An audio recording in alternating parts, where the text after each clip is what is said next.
bien-aimé, une conviction que Dieu a préparé un projet pour nous. Parce qu'il est notre Père et c'est un Père qui prend toujours ses responsabilités.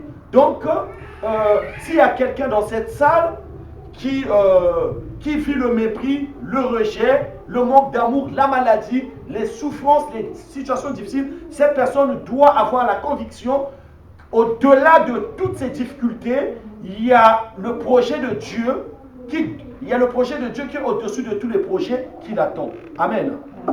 Et nous allons prendre encore en Genèse 3, verset 7. En Genèse 3, verset 7.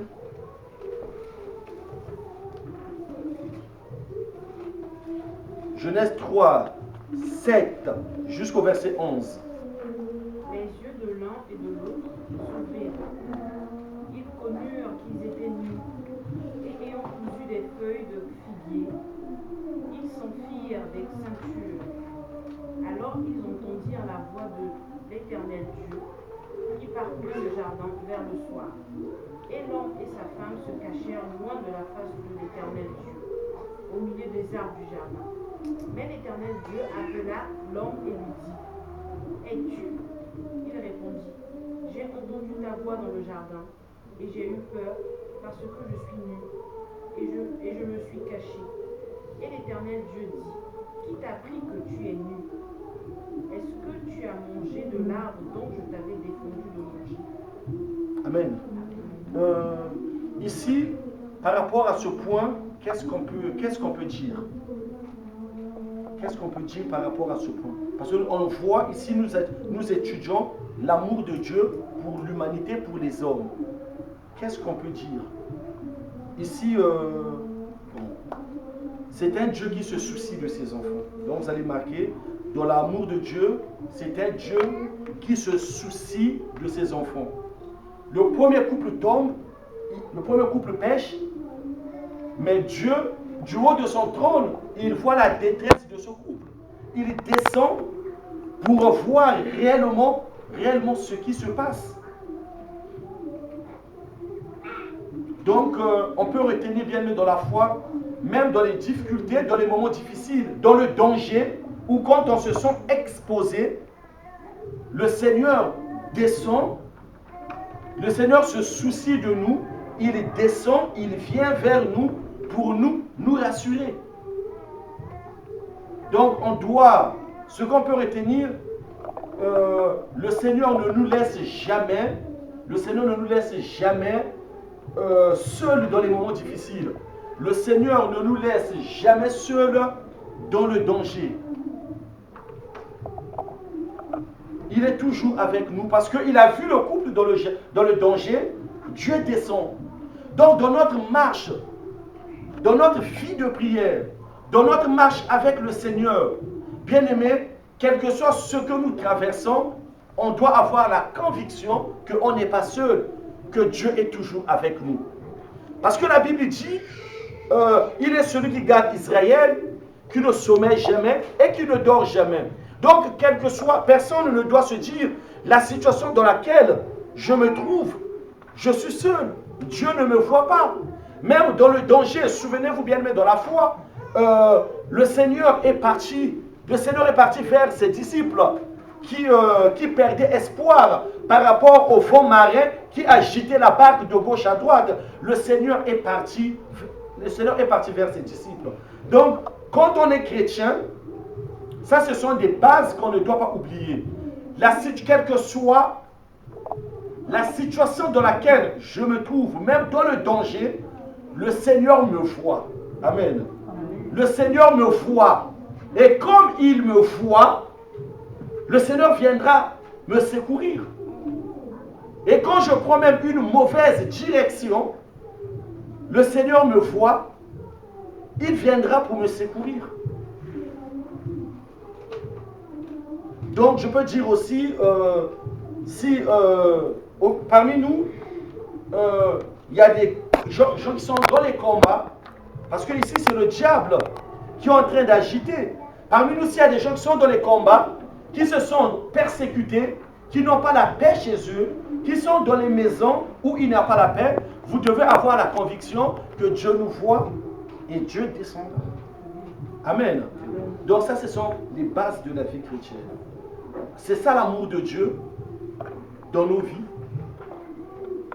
On va prendre encore Genèse 1, verset 26.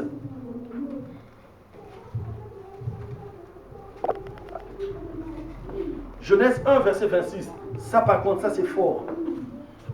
Puis Dieu dit, faisons l'homme à notre image, selon notre ressemblance, et qu'il domine sur les poissons de la mer, sur les oiseaux du ciel, sur le bétail, sur toute la terre, et sur tous les reptiles qui rampent sur la terre.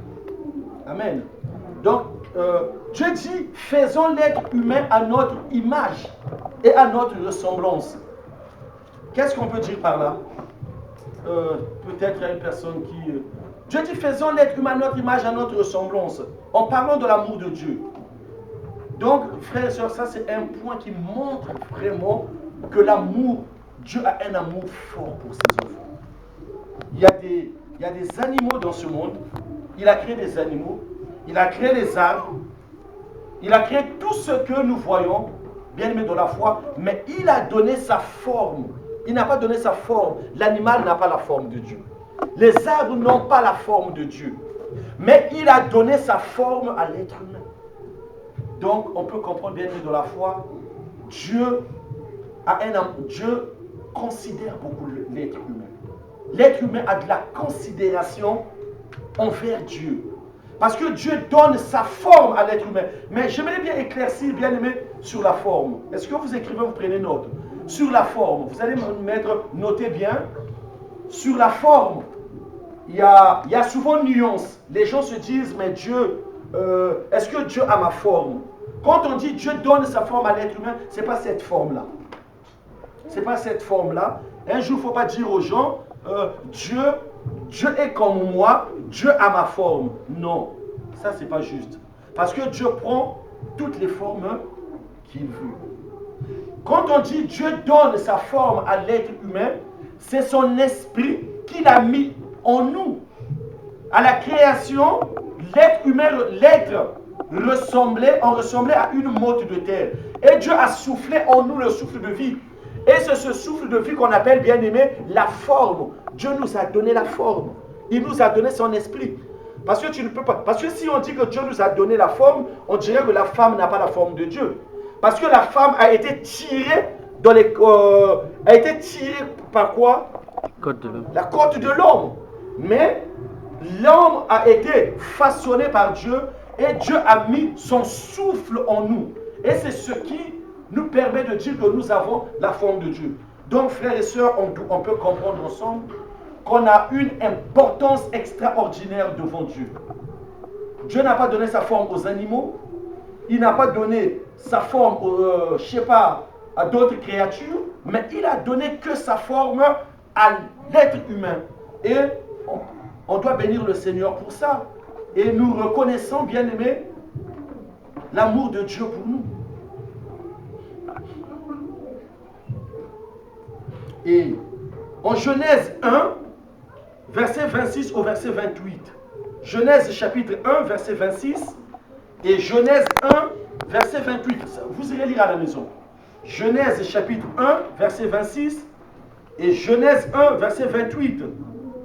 Dans ces deux versets bien-aimés, vous allez comprendre que le Seigneur, il donne le pouvoir à l'homme de dominer sur toutes choses. Dans ce verset, vous allez voir que Dieu, il dit à l'homme que c'est toi qui vas gérer toutes choses. C'est toi qui vas dominer sur toutes choses. Tu vas dominer sur toute la création. Donc, on peut comprendre, qu'est-ce qu'on peut dire par là? Qu'est-ce qu'on peut dire par là? Dieu crée l'humanité, il crée toutes choses, mais il dit à l'homme, je te donne le pouvoir de dominer sur toutes choses. Donc, on est quand même privilégiés. Amen. On est quand même privilégiés, frères et sœurs. Donc,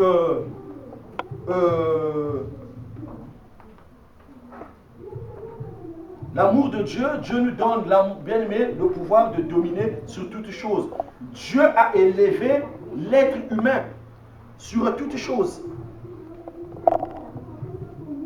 Et il a même associé l'être humain à la création. Vous vous rendez compte, bien aimé, dans la foi, Dieu aime tellement l'être humain, il considère tellement l'être humain, quand il crée le ciel et la terre, il dit à l'être humain, viens travailler avec moi. Frère, est-ce qu'aujourd'hui, dans tout ce que nous faisons, est-ce qu'on peut associer une personne qu'on ne considère pas? Je pense que c'est impossible. Donc on doit comprendre, bien aimé, Dieu, il a un amour pour nous. L'amour de Dieu pour nous est très fort. Et c'est un Dieu qui nous a même associés à la création. Et bien aimé, le fait que Dieu nous associe à la création nous donne quoi? Le fait que Dieu nous associe à la création, il nous donne quoi? Ça nous donne le pouvoir de créer un monde. Vous pouvez l'écrire. Ça nous donne le pouvoir de créer un monde. C'est depuis ce jour-là que l'être humain a reçu le pouvoir de délier et de lier toutes choses. Parce que Dieu nous a mis au-dessus des animaux, au-dessus de toutes choses. Et il a dit même, assujettissez toutes ces choses. Il a même demandé à l'être humain de donner, d'achever le travail qu'il n'a pas fini. Il a dit à l'être humain, il y a des animaux que je n'ai pas donné de nom, c'est à toi de donner des noms à ces animaux. Donc quand nous marchons, on doit avoir la conviction, bien aimé, dans la foi, Dieu nous a donné un pouvoir. Et le pouvoir que Dieu nous a donné, on peut créer des choses.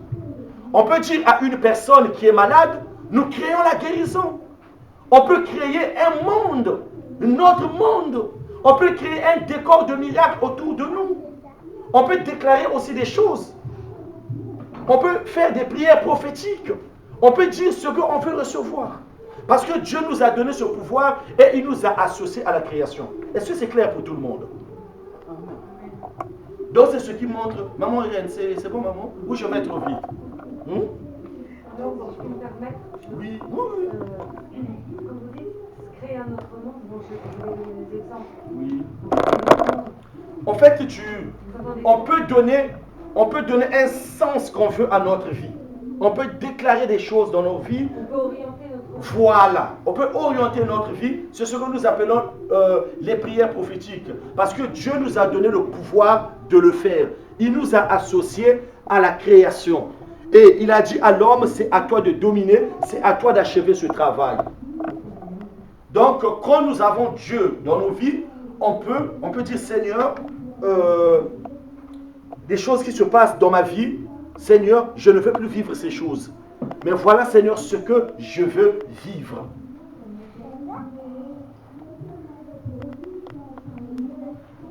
Donc, bien aimé, quand nous voyons tous ces points, est-ce que Dieu nous aime ou il ne nous aime pas?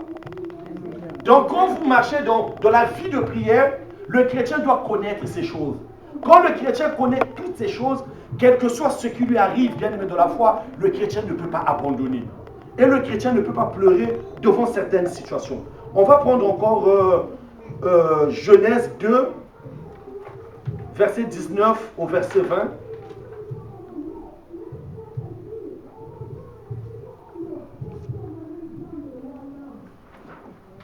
Genèse 2, verset 18 jusqu'au verset 22. Dieu se soucie même des journées de l'homme. Vous pouvez le marquer. Dieu se soucie même des journées de l'homme. Parce que l'homme était dans la solitude. L'homme était seul. Il a d'abord créé Adam. Ève est venue après. Vous êtes d'accord avec l'écriture? Il a d'abord créé Adam. Ève est venue après. Mais Adam passait ses journées seul. Il était dans la solitude. Dieu s'est soucié de l'homme.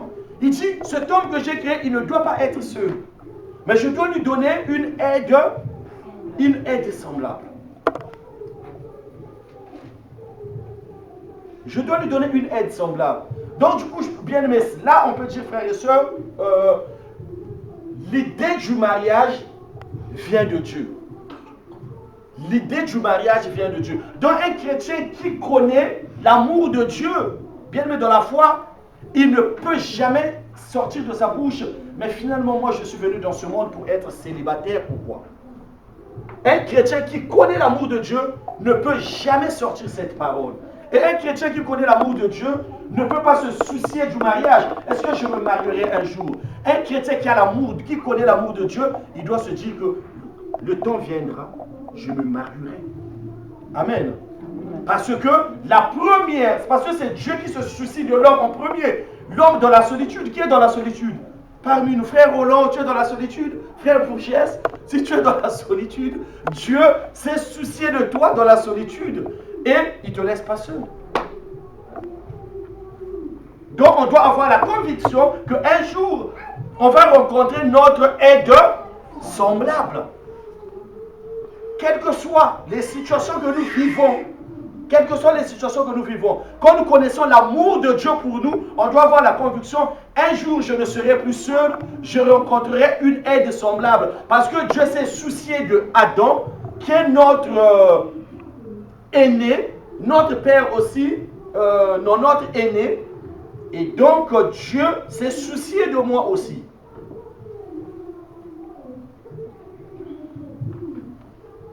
Il ne faut pas qu'un jour quelqu'un te dise, frère, le Seigneur me montre que, Dieu me montre que toi, tu veux te marier. Oui, c'est la volonté de Dieu, on doit se marier. Vous allez marquer le deuxième point, le grand plan d'amour, le grand amour de Dieu se révèle, le grand amour de Dieu se révèle en Jean 3, verset 16.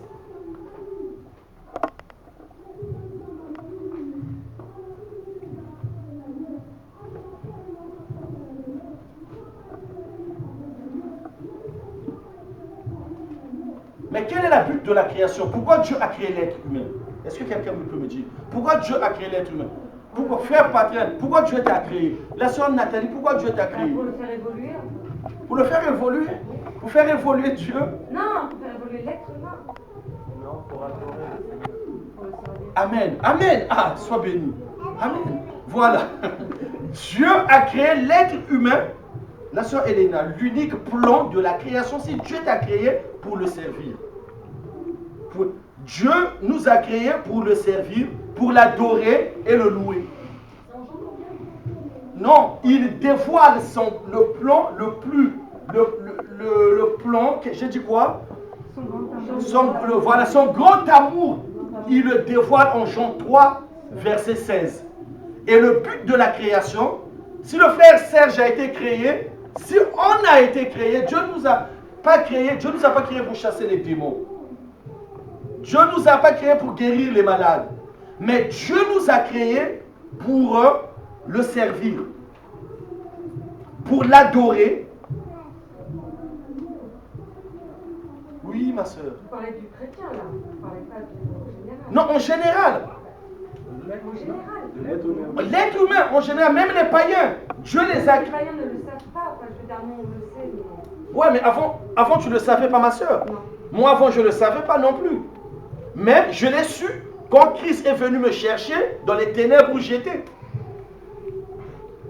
C'est... Amen. Voilà. Dieu nous a créés pour le servir. Donc, on peut comprendre, le chrétien qui ne sert pas Dieu, il pêche. Celui qui ne sert pas Dieu, il pêche. Donc, Dieu nous a créés pour le servir.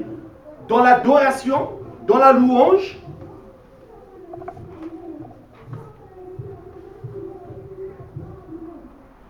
Dans l'adoration, dans la louange. Et le deuxième point, si l'être humain a été créé, c'est pour aimer Dieu. C'est pour aimer Dieu.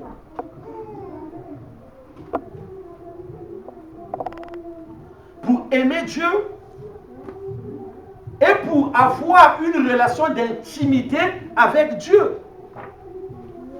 Si Dieu nous a créés, ce n'est pas pour nous jeter dans la nature, mais c'est pour entretenir une relation d'intimité avec lui.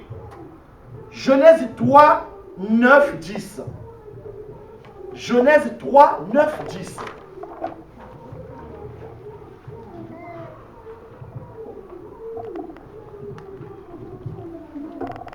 Donc Dieu nous a créés parce qu'il veut avoir une relation d'intimité avec nous.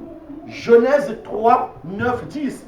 En conclusion, celui qui n'adore pas Dieu, qui n'aime pas Dieu, qui ne sert pas Dieu, dans la louange et dans l'adoration, Il est dans la désobéissance. On amène à ça. Amen. Il est dans la désobéissance. Est-ce que c'est clair? On a compris ensemble, bien aimés, que Dieu nous aime beaucoup, que Dieu se soucie toujours de nous, que Dieu a toujours des plans pour nous. Au-delà de tout ce que nous vivons, il y a des plans merveilleux de Dieu. Et troisième point, les conséquences de la chute. Les conséquences de la chute. Ce qui s'est passé dans le jardin d'Éden. La sœur Desi, ce qui s'est passé dans le jardin d'Éden. Quand Dieu a perdu quand l'être humain chute dans le péché. Mais qui est responsable? Est-ce que Dieu est responsable de la chute de l'être humain? Voilà. Donc l'homme est responsable de la chute. Donc nous allons marquer, l'homme est responsable de sa chute. J'ai entendu des gens dire non. Pourquoi vous dites non? Pourquoi l'homme n'est-il pas responsable de sa chute? Pourquoi Dieu n'est-il pas responsable de la chute de Non, pourquoi l'homme? Pourquoi Dieu n'est-il pas responsable de la chute de l'homme?